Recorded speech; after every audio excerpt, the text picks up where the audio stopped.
Today is Wednesday, July 30th, 2025. This is the pre-recording for the Saturday, August 2nd, 2025 show. Today we will have our guest Hannah Sawyer, correct? Did I say that correct? Yeah, Hannah Soyer. Okay, Hannah Soyer, who is a nationally recognized writer, educator, and community builder. She is currently the content specialist for the Christopher and Dana Reeve Foundation, where she creates and shapes educational material for people living with all forms of paralysis, their caregivers, and family members. This is KHOI 89.1 Stories to the Ames, and you're listening to I Am Able Iowa, where we discuss the ability and disability. I'm Nancy Baker Curtis, public school teacher, board president for the ARC of Iowa, and a parent advocate. I'm your host for today, and today I'm joined with a special guest host. Zach Meekum will be sitting in with us today, and he is joining us, and he is the organizer with the group Allies and Advocacy. Hannah, Zach, thank you both so much for being here today. Zach, thanks for stepping in and helping out. I am so excited to have our guest, Hannah, who is with us today. Hannah is an accomplished individual. She is a content specialist for the Christopher and Dana Reeve Foundation, where she creates and shapes educational material for people living with all forms of paralysis, their caregivers, and family members. She's also a nationally recognized writer, and educator, and community builder. Hannah, thank you so much for joining us today. Yes, thank you so much for having me.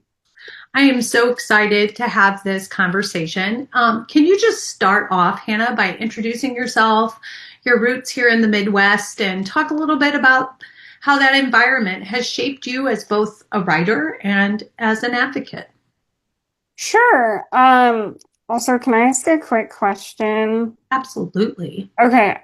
Is it going to be video or It will, so we will okay. also have our live stream that will be out on, Okay. in addition to the airing on the radio. Got it. Okay. And I'm hoping that what I just asked can be edited out. Probably not, but that's Oh, okay. Well, happy show. Okay. but we So, love to roll with the punches because they love me. absolutely. Absolutely. That's life, right? Well, thank you, Nancy. So yes, a little bit about myself and my roots here in the Midwest. So my name is Hannah Soyer. I am a writer and artist, sort of, and person living in Iowa. My creative work largely focuses it's focused on a lot of different things throughout my life. But one theme that seems to continue to come up again and again is how my body, my embodiment interacts with the world around it, interacts with the world around me. And you asked specifically, how has my environment, how has the Midwest shaped me? As a writer, as a creative, and I think that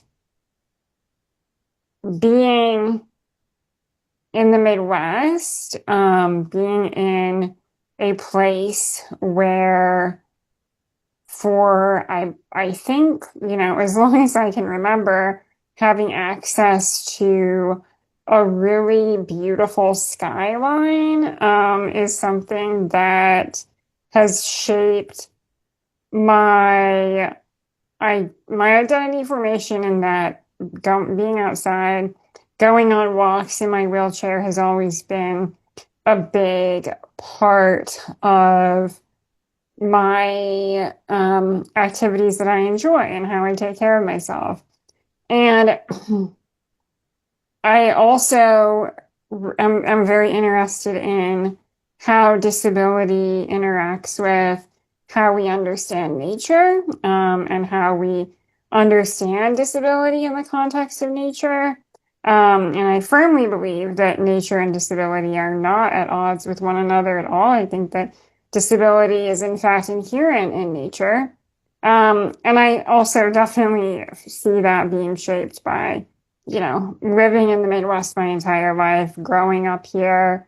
My family is very outdoorsy. Yeah, I hope that answered your question.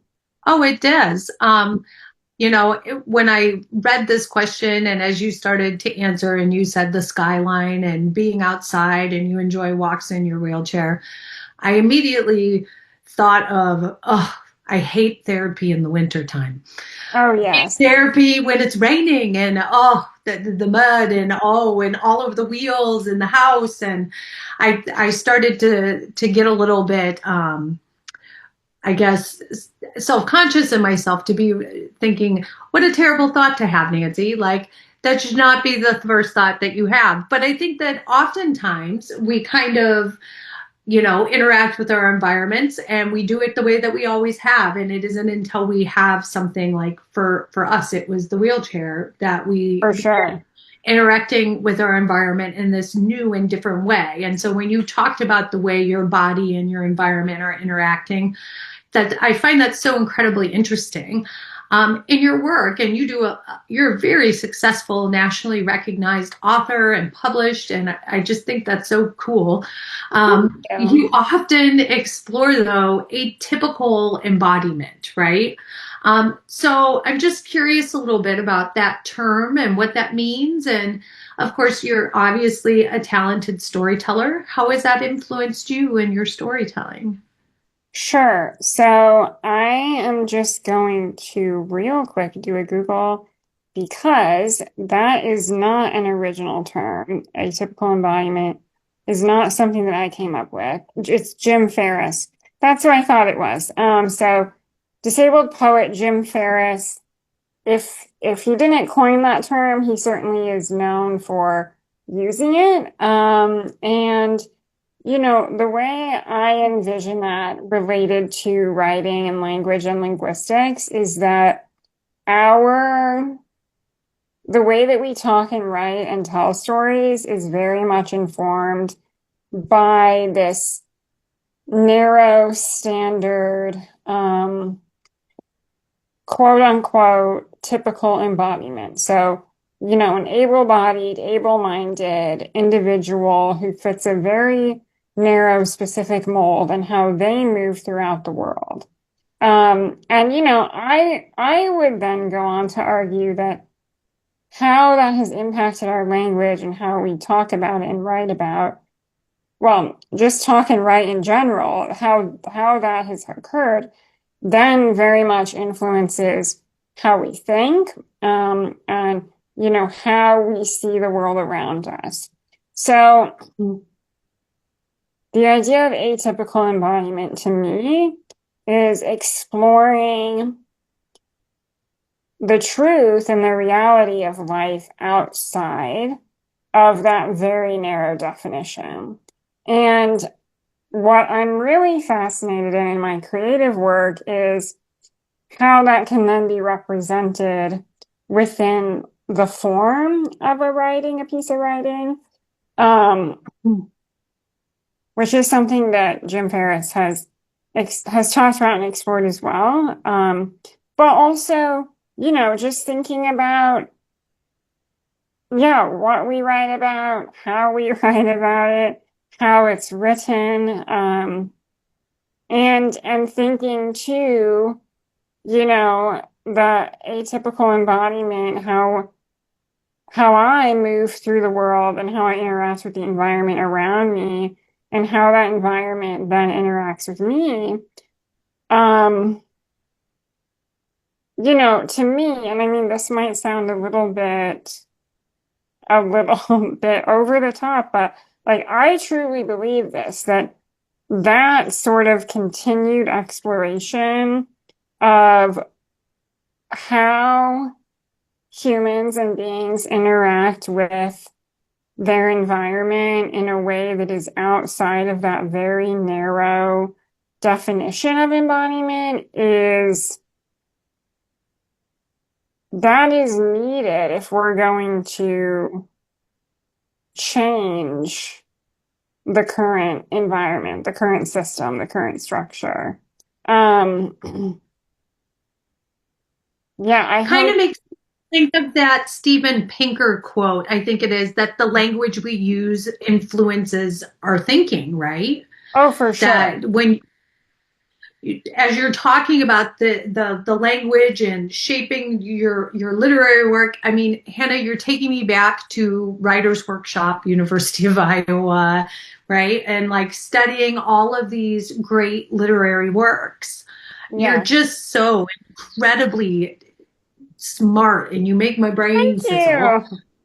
um, and I If think it's that what one you're thing saying, go ahead, sorry.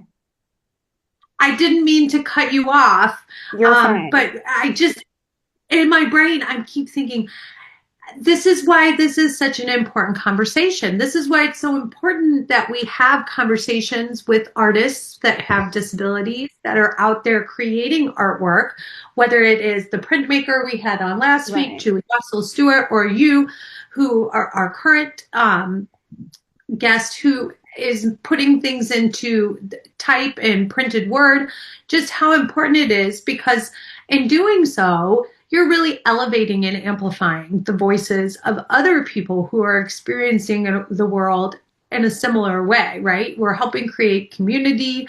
I think so important also seeing yourself represented in the pages of the materials that you picked up, whether it's a poem or a book. It's so powerful.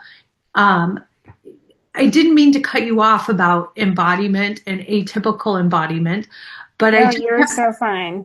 I just kept thinking about the way that that language that we use and how it really does um, it challenges our thinking, right? Or it shapes us, or it molds us, or it indoctrinates us. And so I kind of want to talk a little bit, if it's okay, about a moment or an experience where you realized the power of your own words, right? Because I feel like that's kind of what you're doing, Hannah, is you're trying to flip the script on things, right? Sure.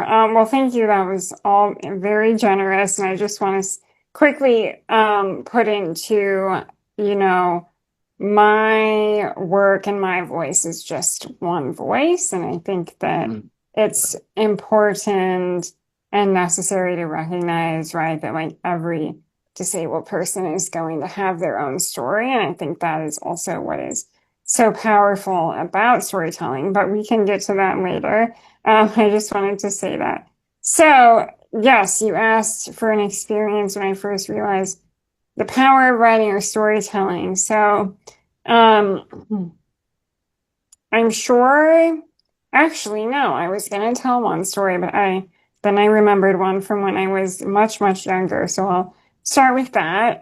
When I was in kindergarten, so I mentioned earlier how outdoorsy and nature loving my family is. We are very big tree enthusiasts. We have had tr many trees in our yard since we moved to my house when I was 2. Um, anyway, all that's to say, when I was in kindergarten, there was a group of 3 trees. And there was a specific term for them. It perhaps wasn't historic. They might have been historic markers. I'm not sure. They were very, very old for that part of the town. And they were going to be cut down because I think the city was going to build something there. And I decided as a 5-year-old that I would write a letter to the editor of our newspaper saying that, that needed to not happen. So I did, and it got printed. And I don't know if the trees are still there to this day, but they were there for a long time after that. So that was pretty cool. And then when I was in high school, and I'll just tell the story to round that out and make this more full circle. When I was in high school, I was very involved in our school newspaper. And our high school building at that point was a split level, and the elevator that was in half of the building was very old and very small and very rickety. And it also technically was not up to um, code, ADA and IDEA.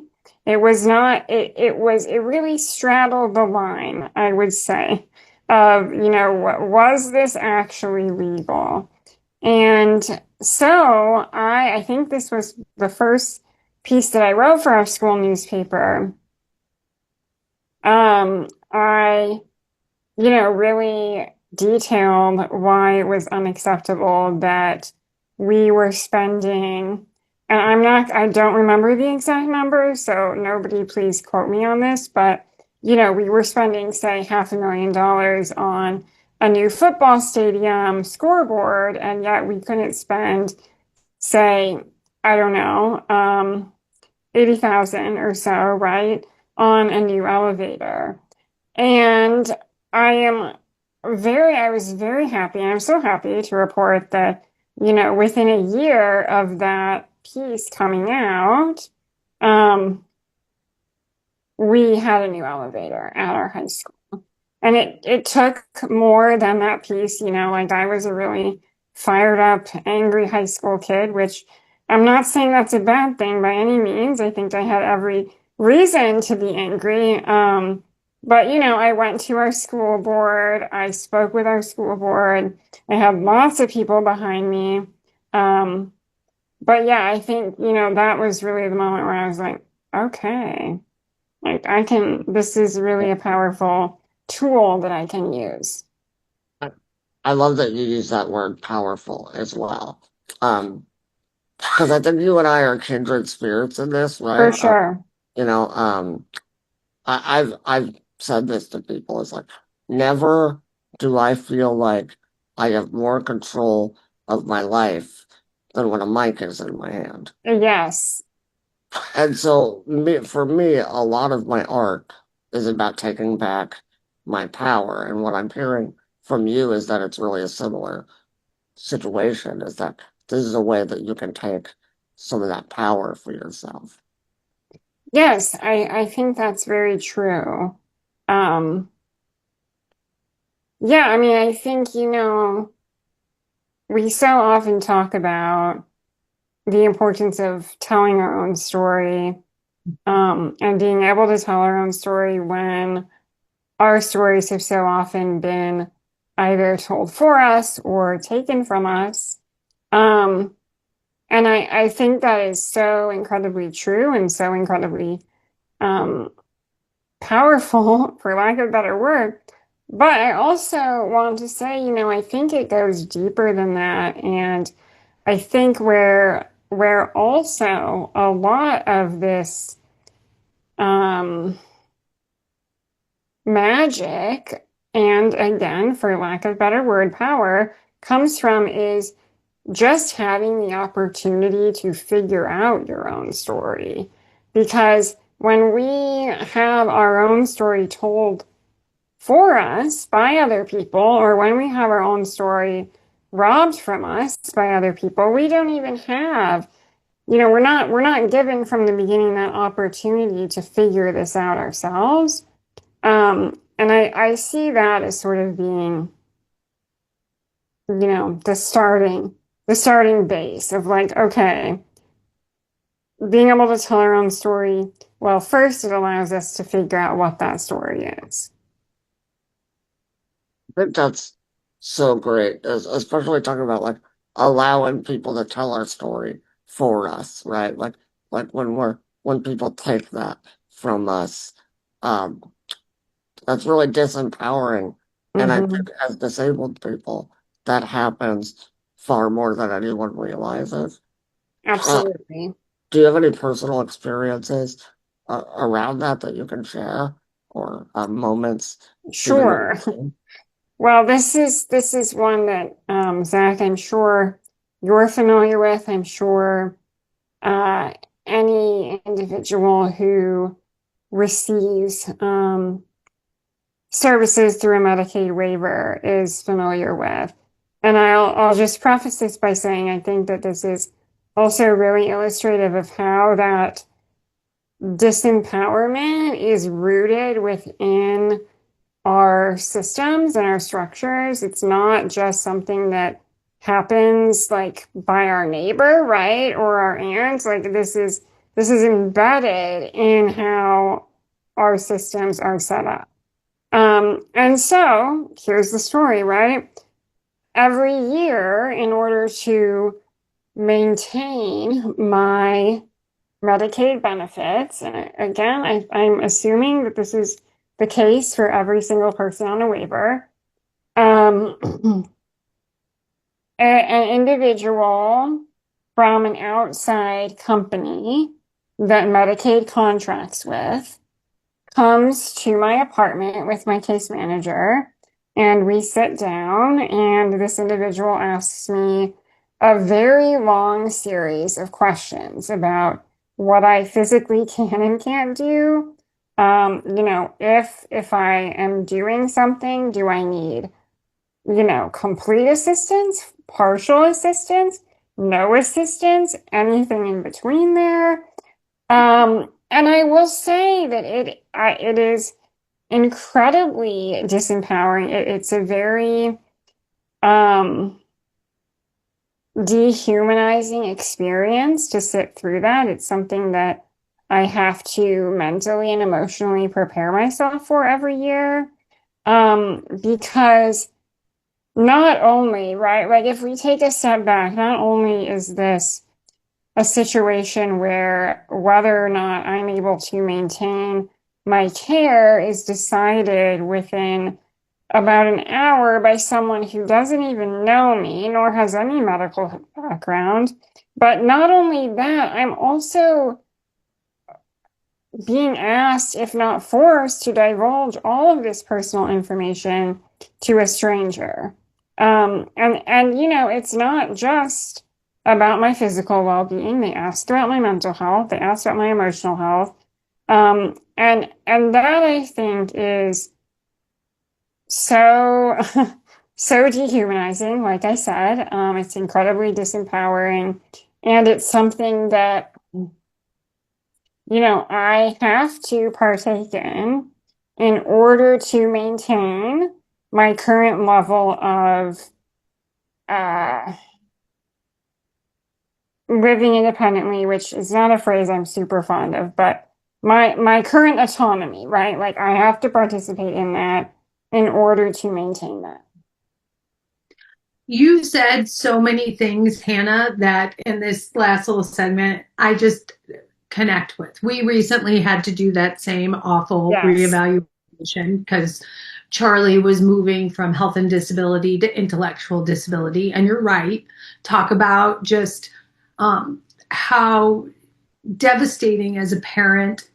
So as a person who's answering for yourself, you've given me a lot to consider.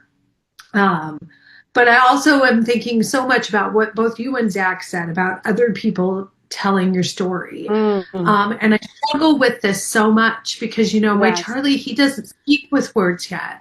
And so often I am having to share Charlie's story. And so the line of sharing, how much I share, how I share is something that I think about all the time. Because just because he can't say doesn't mean he doesn't have an opinion about it or wouldn't want something perhaps kept private because maybe he doesn't want everyone to know that.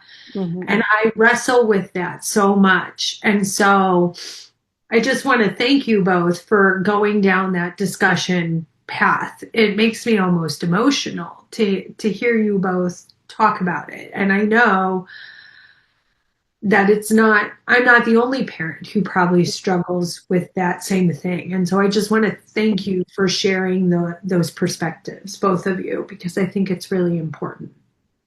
Absolutely. And I mean, Nancy, I'll just say, I think that the fact that this is something that you're aware of and struggle with means that you're doing it right. I mean, I'm telling you that as someone who's not a parent, like, I don't know, but as a disabled individual who was a disabled child and who is very enmeshed in a community of other disabled folks who, that this is a common concern, like you have raised.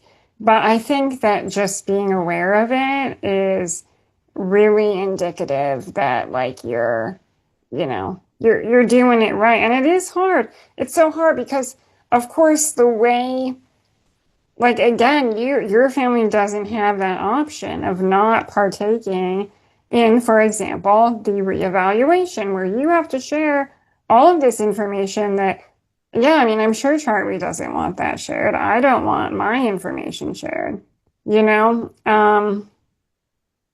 Yeah, so that's it. You're Well, having to do that to get what you need. I'm sorry to Exactly. go. um, well, and the phrase is nothing about us without us, but that Right, doesn't mean that we don't want able-bodied people in our corner, right? right, Like we need people advocating on our behalf. We right. just need to make sure that we're included in those conversations and um that these conversations aren't happening without our consent, for lack of a better word. Absolutely.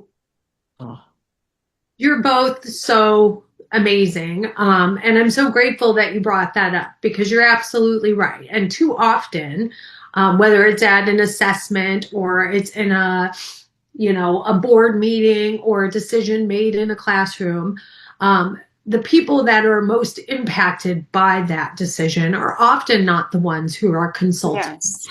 and giving feedback. So if you're going to plan an inclusive event, make sure you have some people with some disabilities who are going to be at that event on the planning committee, right? Yeah, It's not rocket science, people. It's just good practice. yeah. So, if you're just tuning in, you're listening to I Am Able Iowa. And today we are joined with special guest host, Zach Meekum from Allies and Advocacy, and Hannah Soyer. Hannah's a nationally recognized writer, educator, and community builder. We're having a great discussion about all things literary because Hannah is super incredibly talented. She's also the content specialist for the Christopher and Dana Reeve Foundation, where she creates and shapes educational materials for people living with all forms of paralysis, their caregivers, and their family members. So, you mentioned a little bit earlier, Hannah, about your experience in school with the ADA and that piece that you wrote back in 2016. Talk about like really taking your power, right? And using it to stand up for yourself. And you talked a little bit about what that article really meant to you, but I want to talk about disability justice because I think that this is a passionate topic for you. So, can you talk a little bit about some of the disability issues or disability justice issues here in Iowa that you're passionate about right now? Yes. Yes. So this is such a fascinating question.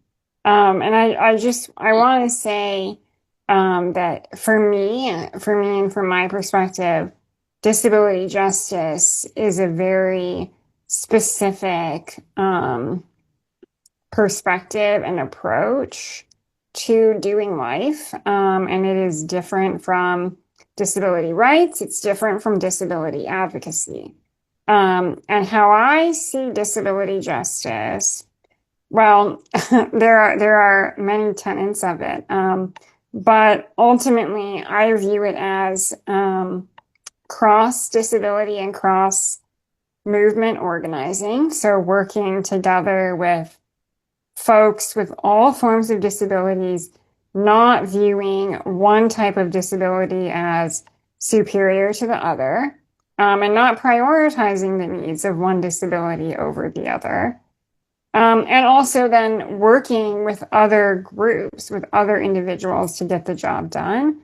So really working against that siloing that so often happens. Um, And I also see it, as letting those decisions be made, as Zach pointed out so rightly earlier, by those most impacted. And also, and I think this is sort of where disability justice can at times butt heads with disability rights and disability advocacy. For me, disability justice is outside of our legal system. It's outside of um, it's outside of Medicaid. It's outside of the rights that we are working for within the purview of our current structure of government. So when I think of disability justice, it's really more like, okay, how do I interact with various individuals in my life who have different disabilities? How do I honor those disabilities? Um, how do I learn from my experiences with these individuals? How do I honor my own needs while honoring theirs?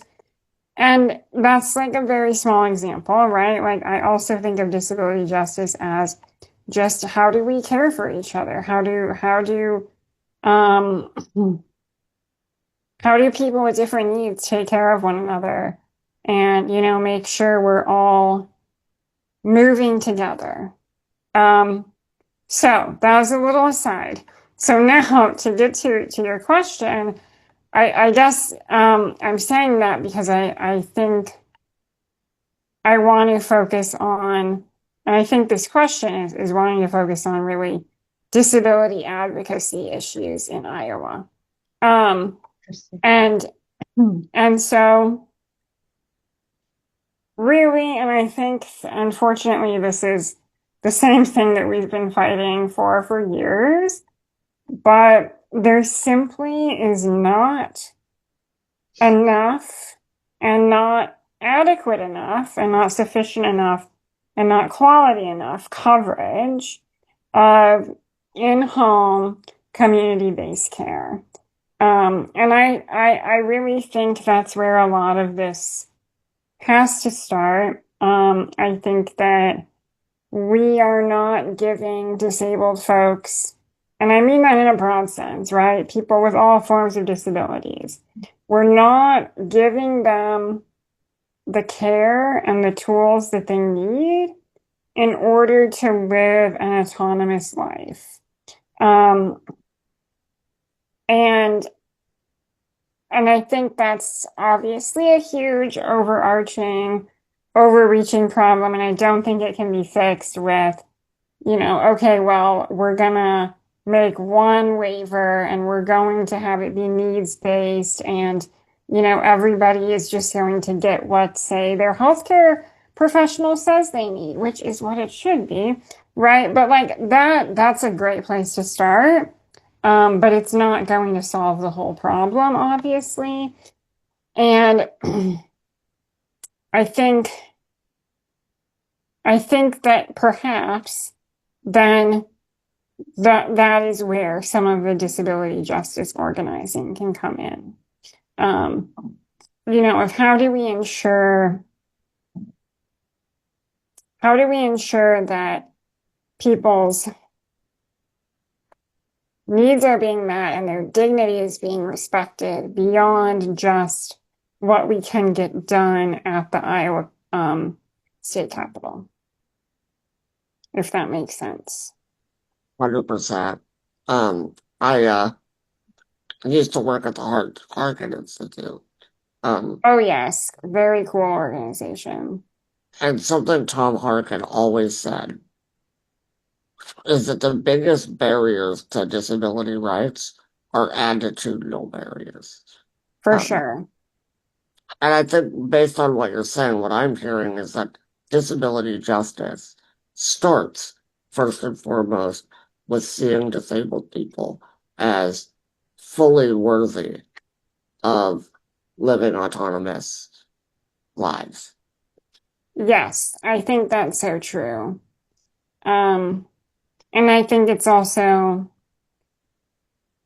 in the spirit of autonomy, right? Allowing that individual to decide what that means for them. I think that, this is a common problem that we've seen with, which this is not in any way trashing the independent living movement. It's an incredibly important movement. So much good has come out of that. There is also the very valid critique, right, that not everybody is able to live that, stereotypical independent, living in their own house, going about their day.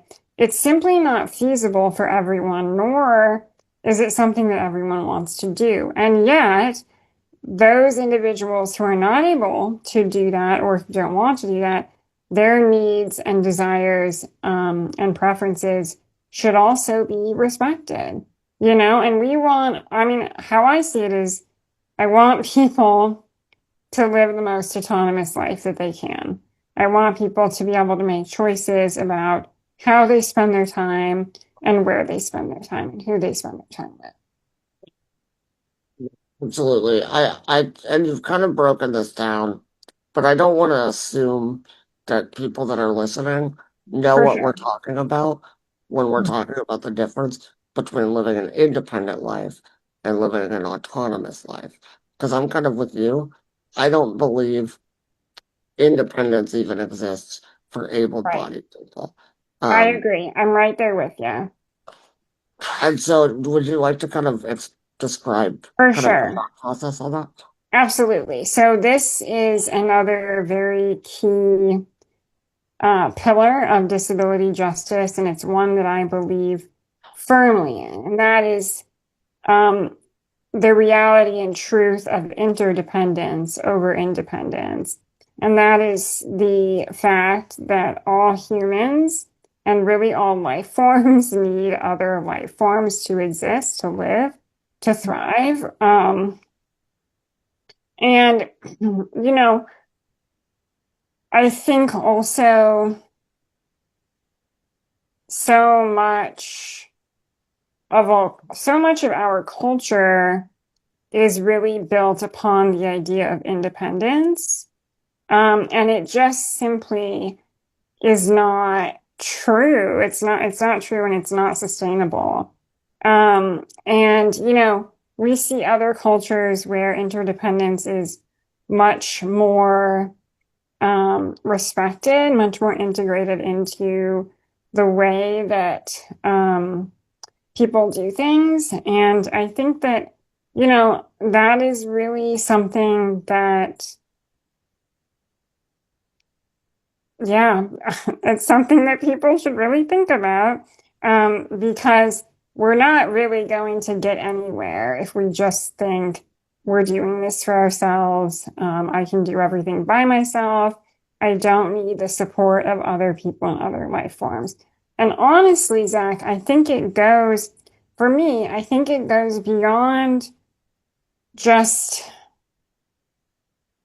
seeing how we're interconnected and intertwined with other people.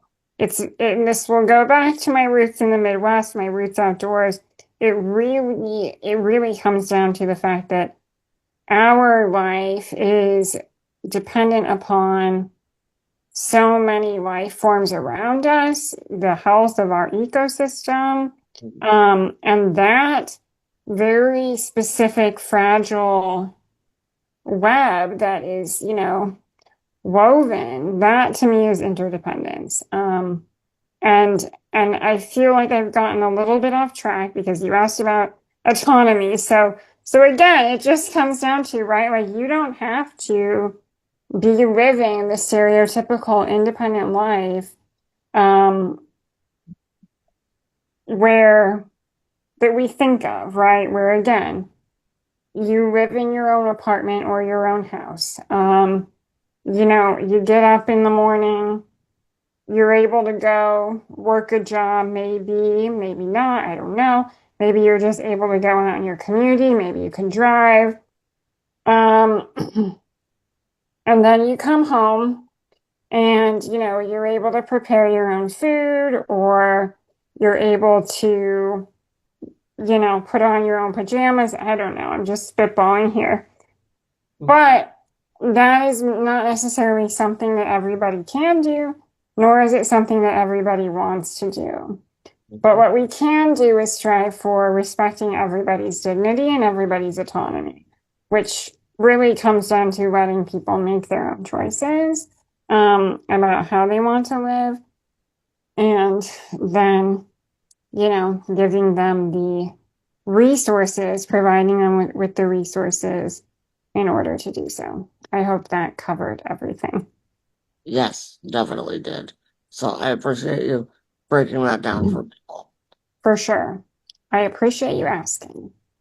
Well, and I think it's just such an important conversation, right? Because if It you is. have never been exposed to the disability community, and I'm going to be honest with you, until my son was born, I didn't think about it because I was just self-centered and selfish living my life, and it hadn't impacted me personally, right? Mhm. Um, but then I saw the world differently. And so when you talk about autonomy, we always call it free agency for Mhm. Charlie, right?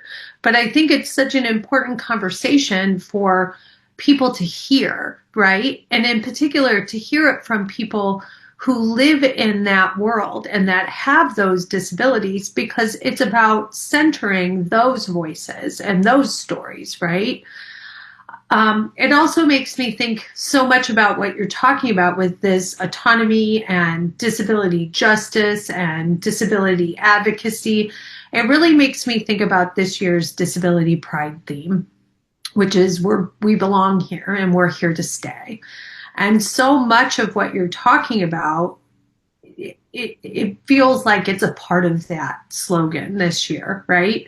And so give us the dang supports we need to be here and Right. recognize that those supports aren't an entitlement or a Right. privilege, but they're a fundamental human right. Right. Um, when you do your work, Hannah, and you're so talented, I'd love to hear about how you embody that. Or I don't know if embody was the right word. No, sure, That sure, was sure. I think that a makes horrible sense. pun. I don't No, know. it makes sense. But how does it? How does the pride that you feel as a member of the disability community? How does that show up in your creative process? Sure. So I think there are various ways. I think, earlier talked about I talked about being allowed to figure out one's own story, and not just repeat a story that has been told by other people, whether that's non-disabled people trying to tell our stories, or, even other disabled people telling their own story and then sort of saying, oh, that's me also, which of course we want to relate, right? But I think giving oneself the space to really tease out and understand one's own story, which also then allowing oneself to grow and evolve and change one's story whenever it is needed to do so, is huge. And I also want to say that in my writing, and this was a very big revelation for me.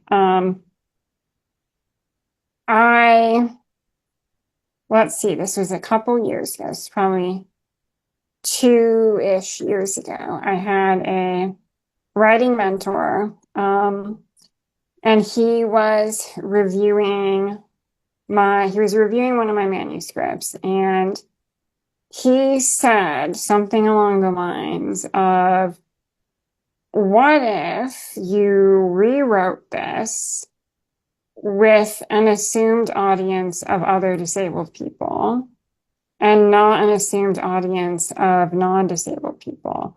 What if you took away the need to explain to non-disabled people? And that honestly was so like mind-blowing to me.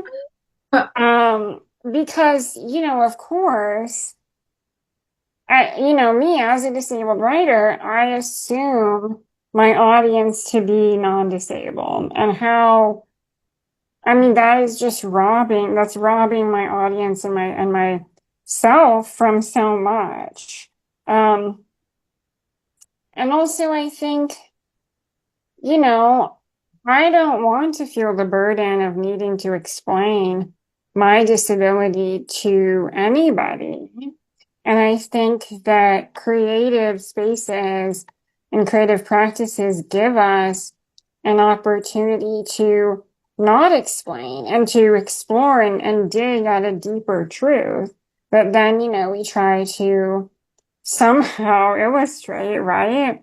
Um, and so I think, like, really, if I think about how my own disability pride is showing up in my writing, that I think is where I first think of, because even in just resituating in my mind, okay, I don't need to be explaining. I don't need to try to justify anything to my audience. That I think frees and opens up so many more possibilities for myself. And I want to also say, this is not to say that, explaining is never necessary. There are obviously many forms of writing in which it's crucial that disabled people explain what their life is like. I should say there are many purposes for that type of writing, many important purposes. But I I don't want any disabled creative to feel like they are stuck in doing that, in creating content, for lack of a better word, in creating, creative content solely for non-disabled audiences, because that really traps us in a hole that, maybe we don't want to be in. And also, I think it's just like, why would we assume that our audience isn't disabled? There's, so many more disabled people out there than we realize. Well, and so much of art is about making people feel seen, right? Yes, We all have like a movie or a book or a character that we've identified with on like some deep level. And it's like because we see something in them that the writer very specifically put in that tells us like that they understand something about right. us that maybe other people don't. So I think what's cool about you writing for a disabled audience is you have the power to make a group of underrepresented people feel seen. And that's really cool. Thank Um, you. I hope that is what I am doing. I just I, think it's mind blowing, right? To think that even, I mean, when you said they suggested you write for an audience that was disabled, and my eyes got ginormous Right, because I thought, oh, you're taking your power back. Isn't that what right. you're saying, Zach? yeah. But it's also about inspiring the next generation of disabled writers and artists.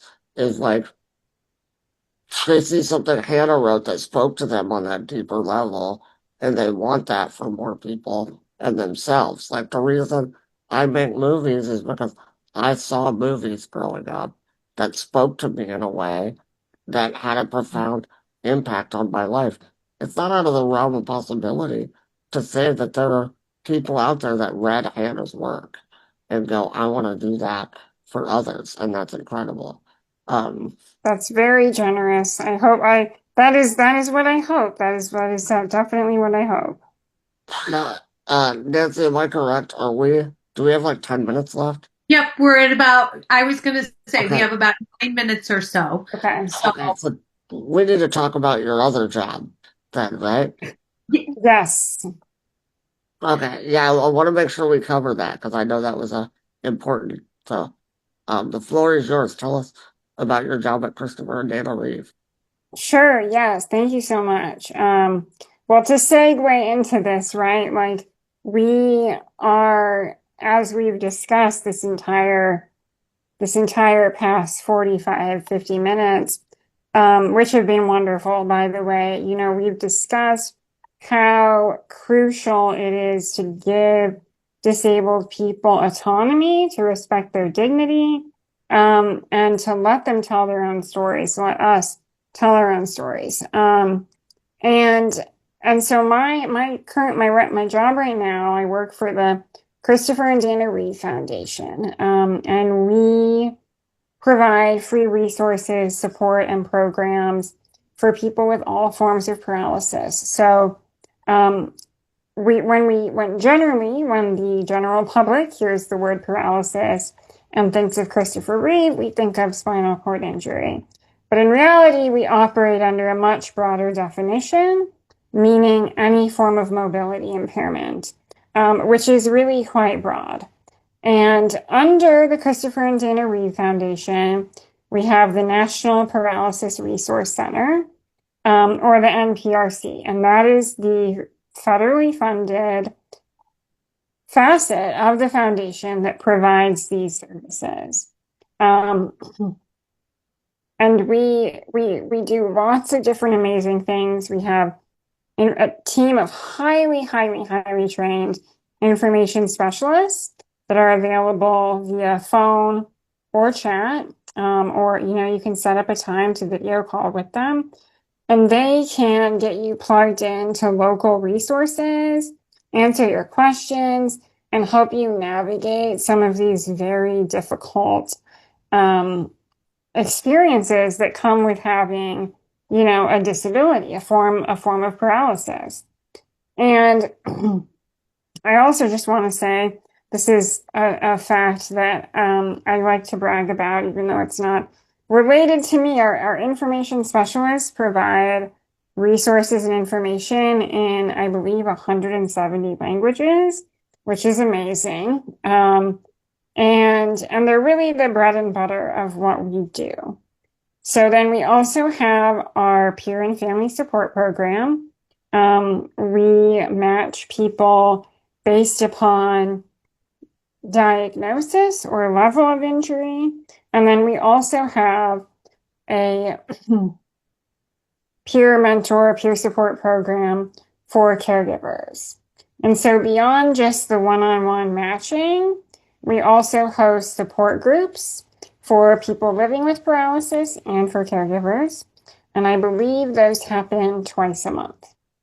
Beyond that, we also re-award a good amount of our federal grant money to other nonprofits who are working to improve the quality of life for people with all forms of paralysis and or their caregivers. And we also have a very robust grassroots advocacy network with nearly 12,000 advocates across the country. And then